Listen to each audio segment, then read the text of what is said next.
성경 말씀 읽을 때요, 여러 가지로 이해하는 사람들의 특성들이 다르잖아요, 그렇죠?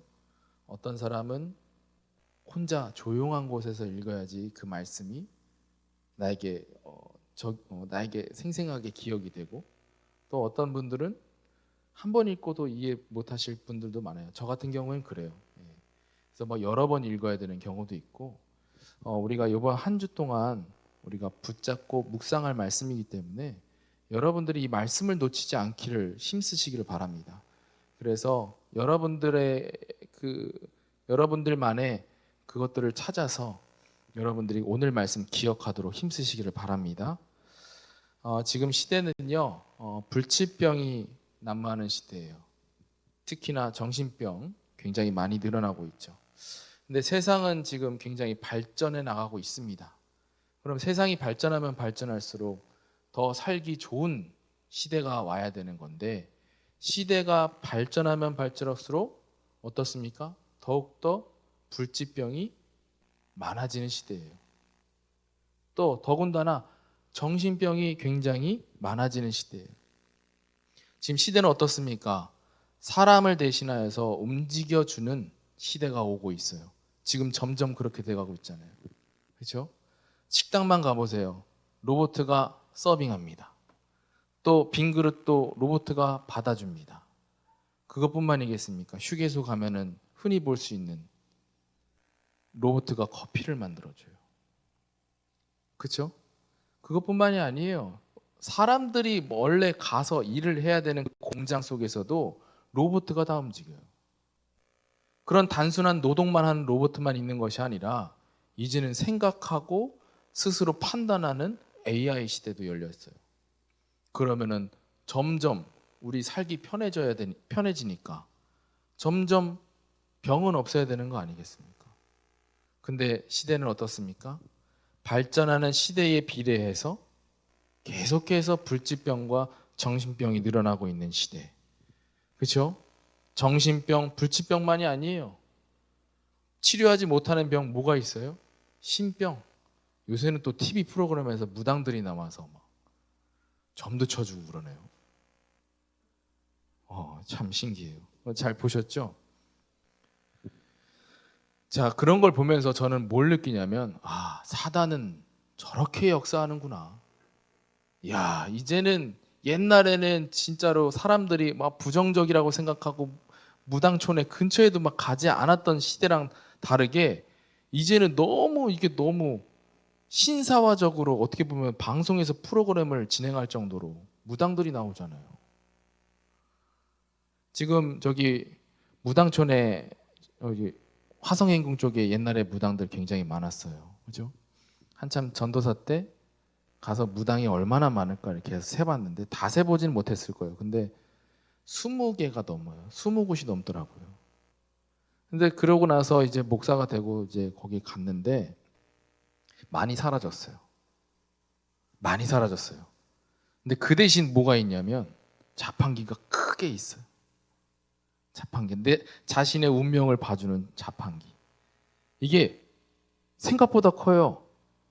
벽면, 한 건물의 벽면을 다 채울 정도로. 그래서 그 중에 여러 개 중에 내가 마음 가는 곳에 가서 뽑기를 하는 거예요. 뽑기를 해서 물론 건강한 사람들은 재미로 하겠죠. 재미로 할 수도 있잖아요. 근데 건강하지 못하고 항상 걱정, 근심이 가득 차 있는 사람들이 그것을 뽑고서 어떤 생각을 하겠어요? 그 기계가 내 운명을 판단해 주는데 어떤 생각을 하겠냐고요. 여러 사람들을 봤습니다. 근데 단순한 자판기에서 재미삼아 했는데 그거에 묶여갖고 그거에 생각이 사로잡혀갖고 정상적인 생활이 안 되는 사람들 없겠어요? 있겠죠. 그러한 시대입니다. 그렇죠? 특히나 이제 신종 정신병들도 많이 늘어나고 있어요. 예전에는 없었던 그런 정신병. 예전에 공황장애라는 얘기 들어보셨어요? 없어요. 옛날에는 그런 공황장애 비슷한 모습들이 나타난다. 그러면 어떻게 했겠어요, 어른들이? 정신 차리라고 이제 귓방맹이 한 대 때려갖고 이제 다시 돌려보내잖아요. 그러니까 다시 정신 차려갖고 다시 돌아오잖아요. 그것뿐만 아니겠습니까? 게임 중독이라는 그 정신병이 언제 생겨났겠어요? 예? 음란물 중독 이런 정신병이 언제 생겨났겠어요? 영화에서 보니까 옛날에는 음란물을 뭐 이게 그림으로 그려갖고, 그죠? 근데 지금은 어떻게 해요?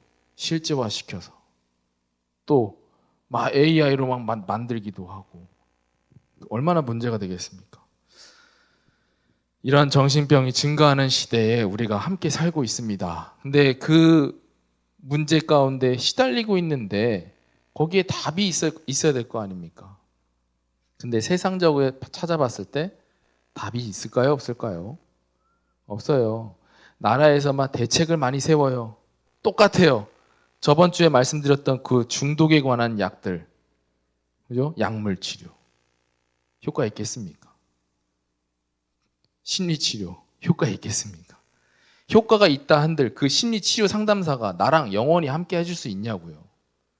상담을 받을 때만 잠깐 효과를 보는 것 같아요. 정신 차리는 것 같은데 그 상담사가 나랑 24시간 상담을 해줄 수 있냐는 거예요.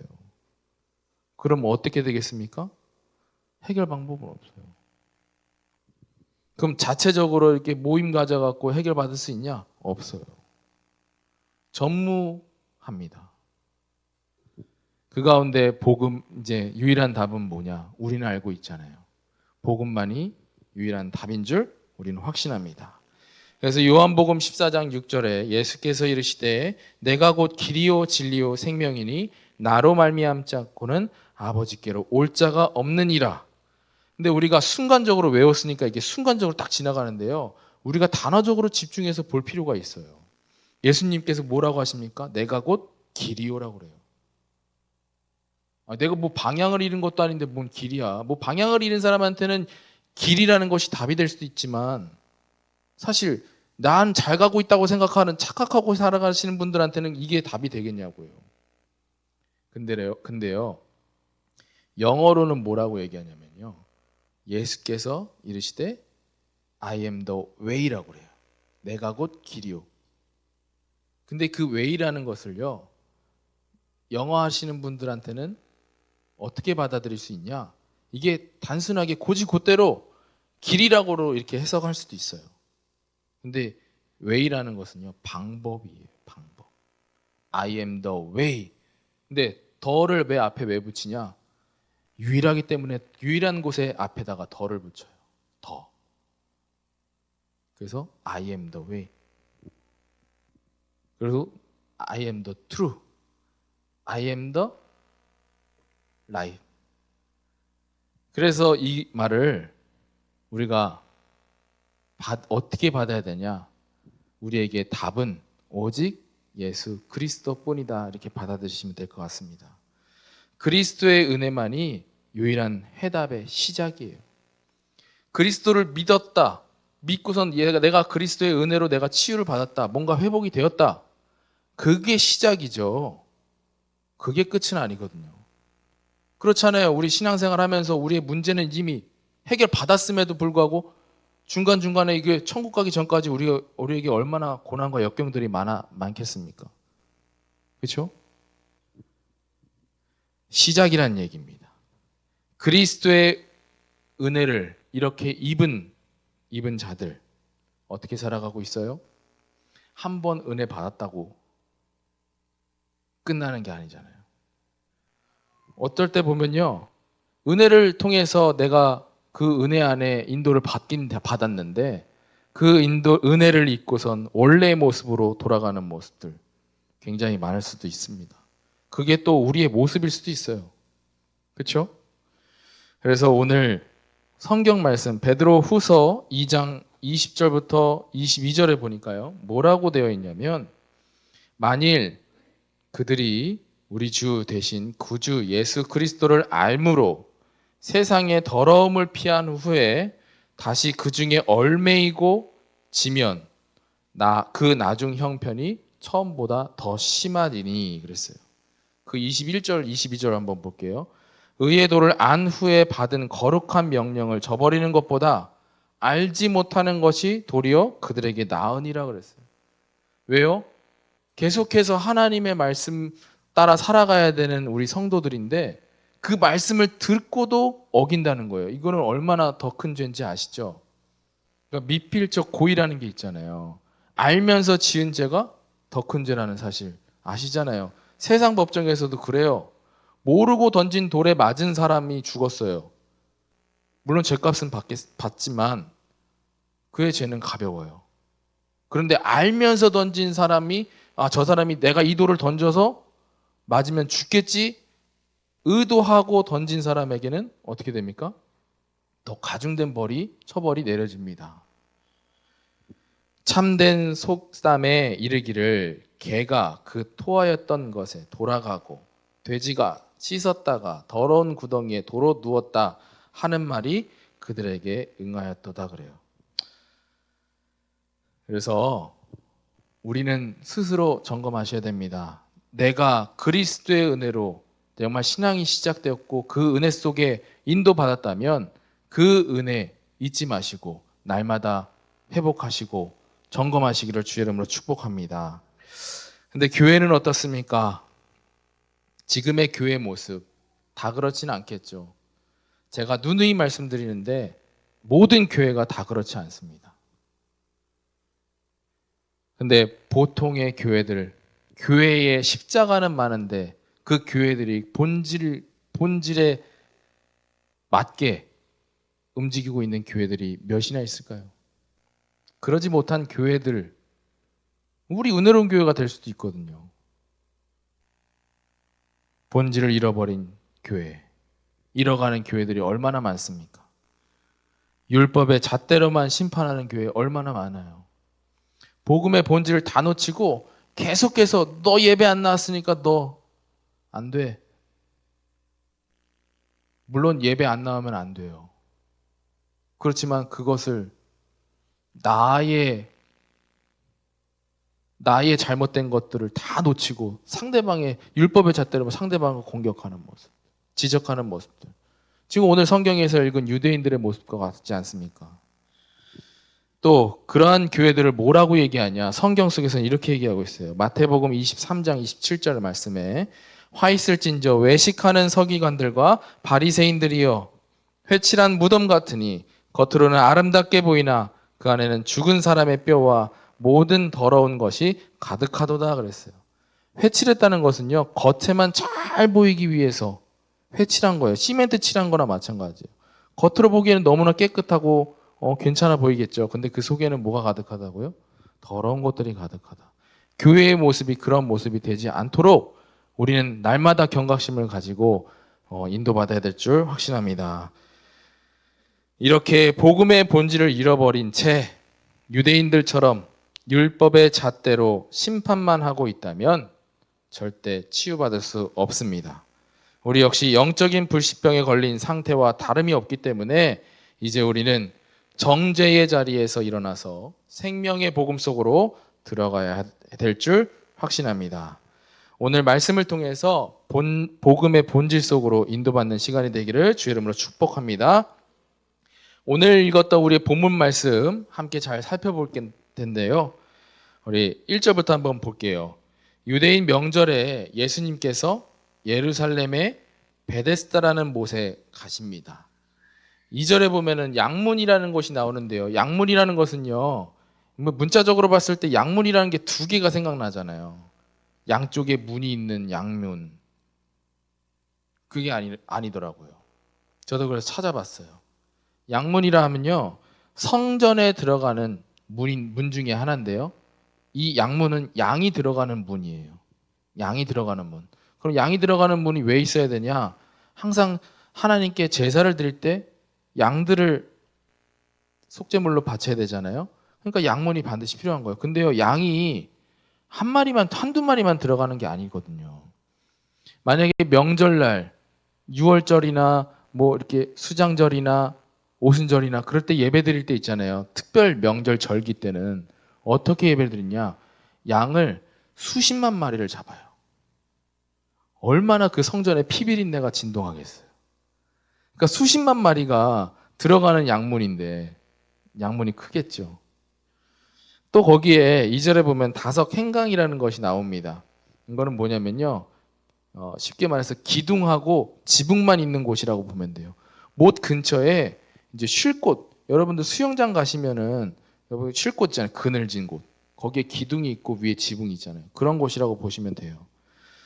지금 그곳에 이제 많은 환자들이 햇빛을 피하여서 기다리고 있는 거예요. 그러니까 뭘 기다리고 있냐?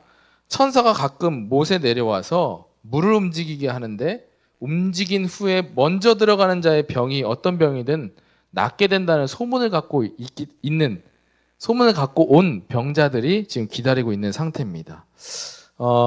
근데요, 그 천사들이 가끔 내려와서 이제 못을 움직인다고 하잖아요. 근데 거기 지형의 특성상 바람이 분대요. 바람이 불면 연못이 움직이는 거예요. 지금 그걸 기다리고 있는 거거든요. 여러 가지 그 지형 특성상 기후 변화가 그렇대요. 가끔 이제 물을 흔들 만한 그런 바람이 센 바람이 분다고 합니다. 거기에 이제는 예수님께서 찾아가신 거예요. 근데 거기서 누구를 찾아가십니까? 38년 동안 질병을 앓고 있는 병자를 찾아갑니다. 예수님은 그 병자가 오래된 병자인 줄 아시고 예수님께서 이렇게 물으시죠. 네가 낫고자 하느냐? 이렇게 물어보십니다. 병자가 이제 물 움직일 때 못에 넣어주는 사람이 없다고 자기의 사정을 이제 하소연하게 되죠. 예수님이 병자에게 뭐라고 말씀하십니까? 일어나 네 자리를 들고 걸어가라 하셨어요. 근데 그 병자의 병이 이제 걸을 수 있게 나은 거예요. 이제 걸어 나갑니다. 근데 때마침 그때가 언제냐? 안식일이었어요. 안식일이 문제가 된 거예요. 왜? 안식일 날에는 유대인들의 율법에, 유대인들이 항상 지키는 그 율법에 안식일 날에는 아무것도 하면 안 돼요. 아무것도 하면 안 돼요. 근데 그 안식일에 자리를 들고 일어선 겁니다. 그것들을 이제 유대인들이 보고 이제 유대인들이 율법을 위반했다고 그 병을 치유받은 자에게 지적을 하게 돼요. 그랬더니 이제는 물어보잖아요. 그랬더니 그 병자가, 고침받은 자가 뭐라고 합니까?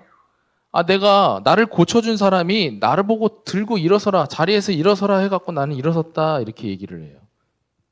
그럼 그 자가 누구냐? 이렇게 물어봐요, 유대인들이. 그랬더니 나를 고쳐준 자를 누군지 몰라요. 그러한 가운데 이제 예수님께서는 그 자리를 이미 박해가 있을 것을 아시고 이제 피하신 거예요. 사람들 무리 속에 피하신 거예요. 그리고 나서 성전 안에서 그 고침받은 자를 다시 찾아가서 예수님께서 이렇게 말씀하십니다. 더 심한 것이 생기지 않게 다시는 죄를 범하지 말라. 그렇게 권고하세요. 그래서 고침받은 자는 자신을 지적한 유대인들에게 가서 자신을 고친 자가 예수님이심을 이렇게 말합니다. 그 말을 들은 유대인들은 예수님을 박해하기 시작해요. 어찌하여 안식일 날 아무것도 하지 말아야 되는 네가 어떻게 안식일을 어기고 그 사람의 병을 치유하였느냐. 그거거든요. 근데 예수님께서 뭐라고 말씀하시냐? 폭탄 발언을 하세요. 안 그래도 안식일을 어겨서 유대인들에게 지적받고 있는 상태인데 거기서 뭐라고 말씀하시냐면 내 아버지께서 이제까지 일하시니 나도 일한다고 폭탄 발언해요. 여기서 뭔 말이냐면은 내 아버지께서, 유대인들은 율법에 가득 차서 지금 어떤 상황이냐면은 하나님의 이름을 부르기조차도 두려워하는 상황이에요. 근데 하나님의 이름도 아니고 하나님을 아버지라고, 내 아버지라고 얘기하는데 어떻게 보면 신성 모독이죠. 유대인들이 봤을 땐 그게 신성 모독이었던 거예요. 그때부터 어떻게 기록되어 있습니까? 성경 마지막에 예수님을 죽이려고 한다. 더욱 죽이려고 했어요. 우리가 이 말씀을 기준으로 듣고 마음에 간직하고 적용하고 주의하고 순종할 말씀 3가지, 오늘 이 말씀만 나누고 내려가도록 하겠습니다. 첫 번째로 그리스도의 은혜에 옷을 입은 우리. 그죠? 베네스다 못의 이제 수많은 환자는 과거의 우리와 같아요. 어떻게 보면은 복음을 알지 못했다면 베네스다 병자처럼 계속 문제 속에 방황하면서 살아갈 수밖에 없는 우리였잖아요. 그렇죠? 절망적인 우리 인생에 일방적으로 예수님께서 찾아오셨습니다. 병자가 찾아간 게 아니라요. 예수님께서 찾아오신 거예요. 마찬가지로 우리 또한 마찬가지잖아요. 우리가 우리의 발걸음으로 예수님을 찾아와서 교회에 온 것 같지만 아니거든요.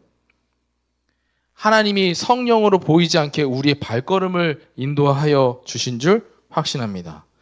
그래서 38년 된 병자가 예수님을 찾아간 게 아니라 예수님께서 일방적으로 찾아가셨어요. 그래서 요한복음 15장 16절에 보면요, 예수님께서 말씀하십니다. 너희가 나를 택한 것이 아니요 내가 너희를 택하여 세웠나니 이는 너희로 가서 열매를 맺게 하고 또 너희 열매가 항상 있게 하여 내 이름으로 아버지께 무엇을 구하든지 다 받게 하려 함이라 그랬어요. 지금 여기서 우리가 봐야 될 말씀은요, 너희가 나를 택한 것이 아니라 예수님께서 우리를 택하셨다는 말씀입니다. 그러면서 왜 택하셨냐? 은혜 속에 있게끔 하시려고 택하신 거예요. 찾아오셔서 무조건적으로 산소망을 주신 은혜, 우리를 위하여 하나님께서 보내신 분 바로 예수 그리스도이십니다. 그래서 요한복음 14장 6절 말씀에 말씀하신 것처럼 오직 그리스도만이 길이요 진리요 생명인 줄 확신합니다. 오직 그리스도만이 유일한 답이라는 사실을 여러분들 확신하십니까? 확신하십니까? 날마다 삶 속에서 아멘 아멘 하시기 바랍니다. 내가 그리스도의 은혜로, 무조건적인 그리스도의 은혜로 내가 인도받고선 지금 은혜 속에 누릴 수 있는 환경 속에 있구나 라는 것에 날마다 아멘 하시길 바랍니다. 많은 사람들 중에 나에게 먼저 이 은혜를 깨달을 수 있는 자리에 인도하셨어요.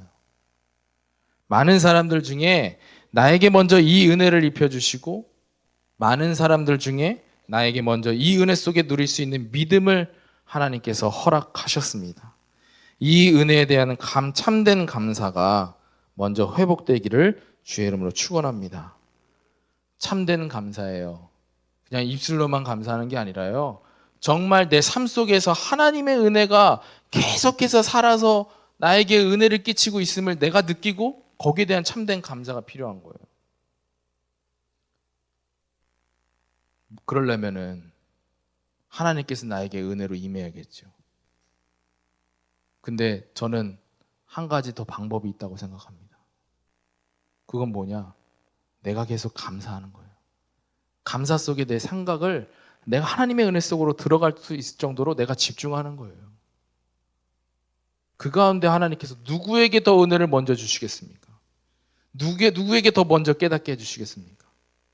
그냥 가만히 하나님의 은혜가 나에게 임하기 전까지 내가 가만히 있는 사람에게 하나님께서 먼저 은혜를 주실까요?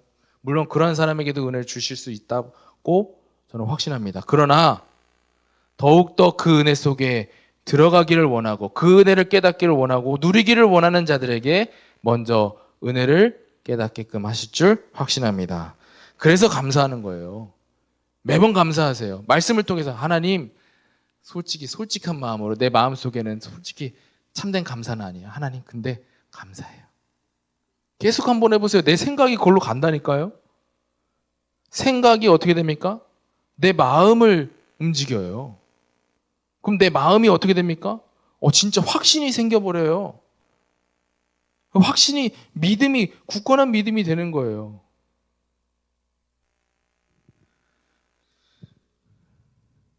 감사가 먼저 회복되기를 주의 이름으로 축원합니다. 그렇다면 우리가 주의할 것, 은혜 속에 은혜에서 벗어나지 않도록 주의하셔야 돼요. 오래되면 오래될수록 다른 것이 내 안에 자리 잡게 되어 있어요. 그죠? 사랑도 식잖아요. 내가 하나님께 받은 그 은혜에 대한 감사도 식기 마련이라니까요. 그럼 뭐가 자리 잡냐면 다른 것이 자꾸 내 자리에 들어오는 거예요. 초반에 하나님께 이제 전적으로 은혜를 받았을 때 어땠습니까? 내 감사하고 하나님께 너무 무한한 감사가 막 되어졌잖아요. 근데 시간이 지나면 지날수록 어떻게 돼요? 이 은혜에 대한 감사는 계속해서 사라지고 내 안에 다른 것이 자꾸 자리 잡아요. 복음의 본질을 놓치게 되는 거예요. 오늘 유대인들 한번 보시길 바랍니다. 복음의 본질을 놓치고 안식일의 주인인 예수님을 박해하잖아요. 복음의 본질을 놓치고 율법의 주인이신 예수님을 박해하잖아요. 자칫하다가 본질을 놓치고 우리가 하나님의 일을 방해하는 유대인들과 같은 존재가 될 수도 있습니다. 그래서 우리는 날마다 주의하셔야 돼요. 또 자칫하다가는 우리 은혜로운 교회가 본질을 놓치고 회칠한 무덤과 같이 될 수도 있습니다. 이것에 주의를 하셔야 되는 거예요. 그러므로 우리가 가장 먼저 해야 될 것, 가장 우선적으로 회복할 건 무엇이냐? 오래된 틀에서 벗어나 날마다 그리스도의 은혜에 감사의 고백이 되어야 될 줄 확신합니다. 날마다 말씀 속에서 그리스도의 은혜를 확인하고 감사하시길 바라요. 말씀 속에서 그리스도의 은혜를 확인하는 거예요. 또한 날마다 삶 속에서 그냥 말씀만 들을 때만 그냥 끝나는 것이 아니라 내 삶 속에서도 확인하는 거예요. 어떻게 감사가 회복되냐? 뭐 여러 가지 방법이 있겠지만 불신자들 한번 보세요. 복음 밖에 있는 사람, 그리스도를 알지 못해서 방황하고 헤매는 사람 여러분들 주위에 얼마나 많습니까? 내가 그 삶에 빗대어서 나를 한번 확인해 보는 거예요. 그렇다면 내가 하나님 앞에 감사할 게 얼마나 많겠습니까? 언제 어디서든지 그리스도의 은혜에 대한 감사가 마음에 담아 되어지는 성도님들이 되기를 주의 이름으로 축원합니다.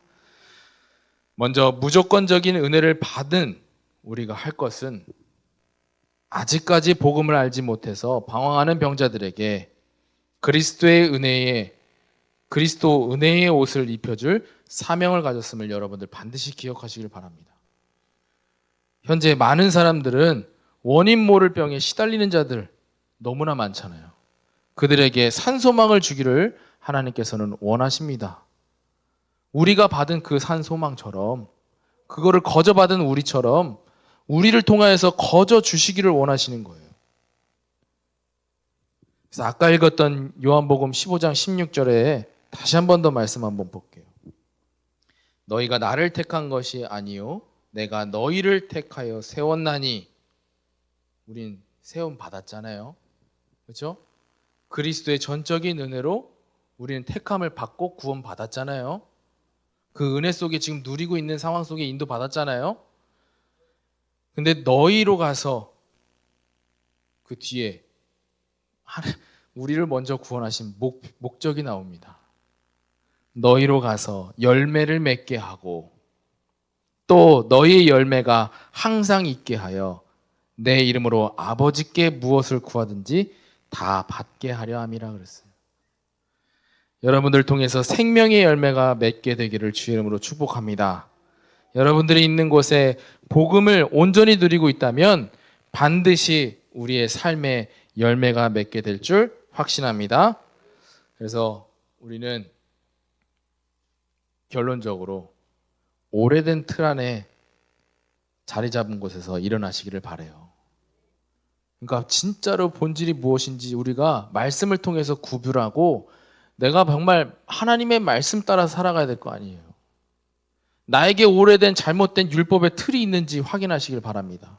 지금 그렇다고 해갖고 율법을 완전 폐기하자는 게 아니잖아요. 율법 완전 배제시키라는 말이 아니에요. 당연히 필요해요. 잘 구분하셔야 돼요. 중요한 것과 필요한 것이 있어요. 구분되어지잖아요. 어떻게 보면은 똑같이 전달되어질 수도 있어요. 중요한 것은 뭡니까? 본질 대신 예수 그리스도입니다. 필요한 것은 뭐예요? 내가 그리스도의 그 사명을 받아서 필요한 것들이 있어요. 그 사명에 대한 필요한 것들이 있단 말이에요. 잘 구분하셔야 돼요. 제일 중요한 거는 그리스도를 통해서만이 구원받는다는 사실을 놓치면 안 되는 것입니다. 이거 중요한 거예요. 중요한 것은 다른 거 없어요. 그렇다면 필요한 것들은 뭐예요? 나를 먼저 구원하신 그 이유가 있잖아요. 그 이유에 대한 필요한 것들이 뭐예요? 그게 바로 율법이에요. 어떤 사람이 사람 같지도 않는 사람한테 누가 복음을 듣고 싶어 하겠습니까? 어떠한 사람이 삶에서도 형편없는 사람한테 누가 복음 듣고 싶어 하겠습니까? 그렇지 않겠어요? 이 두 가지 한 가지라도 놓치면은 물론 복음을 알고 그리스도를 통해서 구원은 받을 수 있겠죠. 그러나 그리스도의 사명, 그것은 나를 통해서 절대 열매를 맺어갈 수 없습니다. 그래서 우리는 반드시 기억하시길 바랍니다. 오직 예수 그리스도 은혜만이 유일한 답임을 잊지 마시길 바랍니다. 아직 영적인 질병 속에서 헤매고 있는 자들에게 그리스도 은혜의 옷을 입히시기를 바랍니다. 어떻게 하면 되겠습니까? 내가 직접 가서 복음을 반드시 알고 있는 복음을 전달해야 하는 것만이 전도입니까? 아니거든요. 말 안 해도 전도가 되어져요. 왜? 하나님께서 하시는 거기 때문에. 그럼 어떠한 사람을 통해서 하나님께서 그리스도의 은혜의 옷을 입혀주시냐? 오직 그리스도만이 답임을 누리고 있다면 나에게 하나님께서는 많은 열매를 맺어가 주실 줄 확신합니다. 지금은 우리 모두가 은혜 받을 때예요. 내가 하나님의 일을 감당하기 전에 먼저 은혜 받을 때입니다. 이게 가장 우선적인 거예요. 내가 그러지 못하고 내가 다른 거 먼저 한다? 물론 해야 될 수도 있어요. 그러나 우리가 은혜 받는 것에 그 자리가 우선순위가 되었으면 좋겠습니다. 그래서 먼저 이름답게 은혜로운 교회 만들어야 되잖아요. 그렇죠? 어제 광말순 장로님 이제 모시러 가면서 잠깐 서 있었는데 앞에 온전한 교회가 있더라고. 이름이 온전한 교회가 있어요. 무슨 생각이 드냐면 저 교회는 정말 온전할까? 물론 온전한 교회를 방향을 두고 온전한 교회가 되기를 원하는 마음에 교회 이름을 지었겠죠. 우린 이름답게 은혜로운 교회 만들어가는 우리 은혜로운 교회 성도님들 되시기를 주의 이름으로 축복합니다. 저는 하나님께서 부족한 저에게도 많은 열매들을 맺어가 주시는 것들을 확인했어요. 첫 번째로 뭐냐? 말씀대로 나를 인도하시는 것이 확인되어지더라고요. 한참 막 은혜도 모를 때 갑자기 하나님이 살아계신다는 사실을 딱 깨닫게 되면서 이걸 어떻게 표현해야 될지 모르겠어요. 이제 제가 표현력이 없어서도 있겠죠. 근데 이걸 어떻게 표현을 해야 될까 이런 생각이 많이 들어요. 근데 제 나름에는 확신이 있기 때문에 은혜를 받았을 때 진짜 어떤 말씀이 생각나냐면은 요한복음 14장 26절 말씀에 보혜사 성령께서 너에게 지금까지 가르친 모든 것을 생각나게 해주신다 그랬어요. 근데 생각나게 해주시는 거 있죠. 뭔가 이렇게 확실한 답은 아닌데 그냥 결론적으로 말씀드리면은 모든 흩어져 있던 그 하나님의 말씀 퍼즐들이 딱 하나로 조합되면서 뭐가 정답이 되어지냐? 그렇지. 예수만이 그리스도.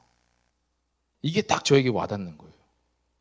그때부터 하나님 말씀 속으로 더 들어갔어요. 그때마다 하나님께서 말씀으로 확인시켜 주는 것들이 너무나 많더라고요. 성경 66권 다 확인한 건 아니에요. 다 저의 삶에 적용이 된 게 아니에요. 그러나 확신을 갖게 되더라고요. 그게 저의 열매, 첫 번째 열매예요. 초월적인 열매도 있어요. 제가 나름의 이게 다른 사람들에게 복음을 전하기 위해서 열심히는 아니에요. 또 그냥 다른 데 가서 했어요. 굉장히 전 이 일로도 핍박도 많이 받고 박해도 많이 받았어요. 왜냐? 뭐 어떤 소리 듣냐? 야, 우리 교회 주변에서 전도해야지 왜 다른 곳에 가서 전도하냐? 아, 저는 나름의 거기에서 이제 하나님께서 이렇게 확인시켜 주는 것들이 있어서 계속 갔어요. 여러 가지로 하나님께서 안 갈 수 없을 정도로 그냥 상황을 만들어 가시더라고요. 근데 갔는데 이런 소리 들었어요. 왜 거기까지 가서 전도하냐? 근데요, 전 개인적으로 응답을 받았다고 생각합니다. 갑자기 교회에 평일이에요. 아무도 교회 오지 않는 시간대예요. 학생들이 교회 입구에서 두리번 거리고 있어요. 우리 교회니까 말 걸 수 있잖아요. 왜? 어떤 일로 왔니? 아, 그냥 지나가다 구경하려고 왔어요. 그러더만 그 친구들이 말을 더 붙여요. 제가 오히려 말을 걸어야 되는 상황이잖아요. 복음을 전하려면. 오히려 저한테 막 질문하는 거예요. 교회는 어떤 곳이에요? 교회 한번 들어가 보고 싶다. 그래, 들어가라. 열어줬어요. 와, 교회를 확인해 보더니 와, 교회가 이런 곳이었네. 그때 제가 3층에서 과자 창고 했었거든요. 얼마나 때가 좋아요. 야, 우리 저기 위에 과자 있는데 과자도 마음껏 먹고 가. 그래요? 그래, 저기 가서 먹을게요. 그래서 막 먹어요. 막 지네들끼리 신나서 막 떠들어요. 제가 오히려 복음 전하려고 하지도 않았어요. 근데 마음은 한속에 계속 있었죠. 어떻게 하면 저 친구들에게 복음을 전할 수 있을까? 마음은 갖고 있는데 그 친구들이 오히려 물어봐요. 교회는 뭐 하는 곳이에요? 그럼 저는 어떻게 말을 안 할 수가 없잖아요. 교회는 이런 곳이야. 혹시나 너무 깊이 얘기하면은 튕겨져 나갈까봐 조심히 얘기했어요. 교회는 예배하는 곳이고 하나님을 믿는 곳이야. 믿는 사람들이 모여서 함께 예배하는 곳이야. 그렇게 얘기하면서 덧붙인 게, 그럼 너네 일주일에 한 번씩 만나서 교회가 어떤 곳인지 한번 들어볼래? 그래서 다락방이 시작됐어요. 물론 아연이 친구들이에요. 신기하죠? 근데 그 친구들한테 복음을 전하는데 그 친구들이 어떻게 됐어요? 교회 온 지 얼마 안 됐는데 성탄절이 뭐예요? 성탄절 날은 예수님이 태어나신 날을 기념하는 날이고 예수님을 위한 날이야. 그래서 많은 사람들이 모여서 예수님께 이렇게 재롱잔치도 하고 막 그래. 그럼 저희도 할래요. 그때 그렇게 해서 쓴 거예요. 저는 이게 개인적인 전도 현장에 간 저에게 응답 주신 거라고 확신합니다.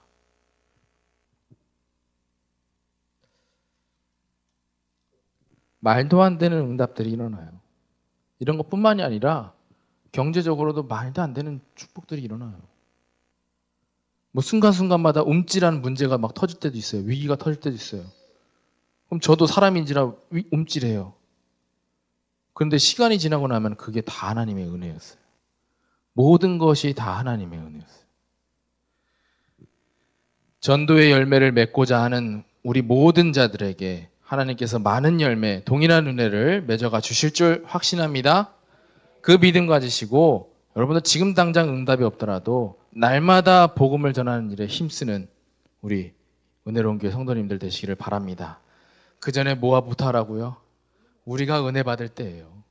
은혜 받지 않는 사람을 통해서 은혜가 되겠습니까? 은혜를 끼칠 수가 있겠습니까? 그래서 나부터 은혜 속에 들어가자. 그 은혜 속에 들어가려면요, 날마다 감사가 회복되고 날마다 말씀 속에서 확인이 되어져야 돼요. 내 삶을 통해서 날마다 확인이 되어져야 되는 거예요.